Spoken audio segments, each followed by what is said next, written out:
We are recapping Bridgerton, and this is season 3, episode 3. And I just gotta get something out of the way before we start. This episode is wicked. This episode is wicked. This episode is wicked. It's wicked. Like, have I mentioned that it's wicked? I thought Jonathan Bailey was playing Fiyero. What the hell is going on here? Okay, let's start at the beginning.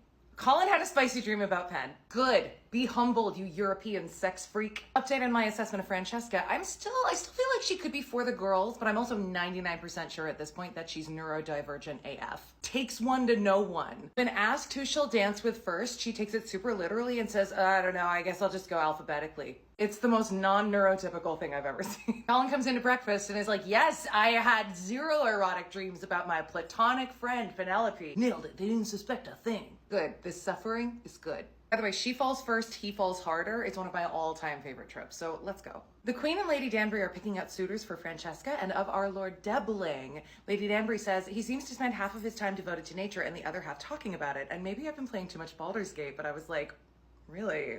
Eloise goes to visit Pen, and they have sort of like sweet, sad little smoothing things over. Things are okay, but they're not ready to be friends again yet. And I feel like this arc is the emotional core of the season. Colin and Pen meet inside a tree, and Penelope's like, well, obviously we can't keep doing lessons. And he's like, yeah, I don't even like you like that. What? Yes, suffer. Cressida tries to flirt with Lord Debling, and we find out that he's a vegetarian. As always with this show, I find myself going, what are the rules here? Because we know that, like, this isn't really a Regency historical dramedy. Like, it's using the medium of Regency England to tell a sort of, like, romance novel story. So the rules are going to be different. So when things like, oh, we had our scheming cousin entail our entire estate to the as yet unborn and non-existent first male heir of my daughters happens, or when this man just walks right up to Francesca at a ball, nobody introduces them, he just says, hi, I'm this guy, and sweeps her away. I just have to go, it's pretend. Pretend. Ben tries to flirt with some lords, but they're all assholes. If you're not a Bridgerton man or a Mondrich man, you're a douche canoe this season. Those are the rules. Continuing the let's give the Mondriches nothing to do this season plotline, which, God, this show loves so much. They're wearing better clothes than last time. Benedict's gotten himself into a bit of trouble. He had the nerve to dance with this woman, and now she and her mother are obsessed with him, which, like, who wouldn't be? So he has to dodge them by running away and saying, no, you can't talk to me, it's not my book yet. By the way, when it is his book, what the hell are they gonna do to him for his Bridgerton glow up? What could they possibly do to improve this man? Pen's feeling down, but she's comforted by a surprise visit from Lord Debling. This is how Spencer Pratt thought he looked. He's great. He just rocks. He doesn't read Lady Whistledown. He doesn't really care who's saying what about who, and he's just like chill. And Colin's doing great. Eloise goes for a walk with Galinda the Good Witch, Cressida, and finds out that Cressida has her eye on Lord Debling too, which kicks off a fun little sort of like race to the marriage. Eloise is bummed because she doesn't find marriage very interesting to talk about. No, it's because she's gay. And she gay. And they be gay together by the end of this season. I bet money on it. Back at Baby Ray's headquarters, Philippa and Prudence drink a mysterious magical green elixir because this is wicked that will in theory cause them to both have sons, but all it reminds me of is when Elizabeth James got given that mixture at the Stanford Hotel after she drank vodka for the first time. I beg your pardon. I think I just drank tar.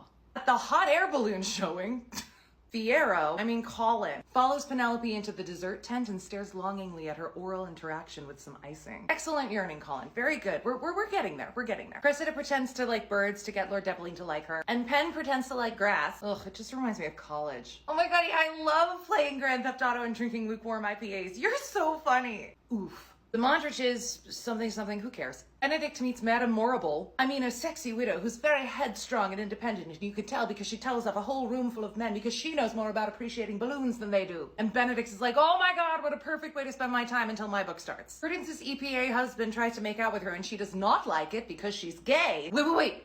Prudence and Cressida ship? They're both tall, they're both mean, and they both have shitty moms. It writes itself, really. And that's when things get wacky. Prudence shoves her husband off of her, totally straight move, into a pile of ropes, which disconnects the balloon. The balloon breaks loose and it heads straight for Pen, but she doesn't notice because she's filming one of those B-rolls for The Bachelor where they have to stare wistfully out at a vista while voiceover plays. And Colin runs over and is doing his hero bit. I wonder if Pen's name is actually Pawn, because apparently she can only move 1 or 2 spaces in either direction and no diagonals, because she just goes, but hey, it's Lord Debling who saves the day by spooning her, and we all know the balloons are allergic to spooning, so it all works out. This act of heroism has saved Colin's reputation with the Ton. Cressida, who is also in an episode of The Bachelor, feigns an ankle injury to get extra attention from Lord Debling, and it works every time. Game of Roses calls this playing an IFI. At the balloon ball, Lady Violet meets a handsome stranger who turns out to be Lady Danbury's brother. Have I mentioned that this episode is wicked? Looks like Francesca forgot to bring her loop earplugs because she gets very overstimulated and has to go outside, and she meets someone else who's overstimulated. Okay, I think at this point I am switching my vote from gay to autistic. They're both spectrums. Mr. Bondrewes gets told that if he wants to be in society, he has to give up his bar, which, I mean, at least this is a real dilemma. Penn comes clean to Lord Debbling about the fact that she does not like grass. She likes sitting inside and hearing about other people's business, which, same. And he likes it. He's into it. He, wants a wife who has her own stuff going on.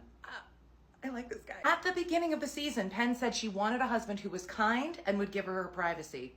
Lady Vi clocks call in lusting mournfully over the girl that he has decided in his head is his girlfriend, but he hasn't actually told her yet. And she uses her usual witchcraft of meaningful looks and thinly veiled advice to tell him to just go ask her how she feels. And he's like, okay, I'm gonna do it. And he's gonna do it, but he can't because it's time for her dance with Lord Debbling, and he is just still too much of a little bitch to just get it done. So I guess we have to wait till next episode. See you tomorrow for episode 4.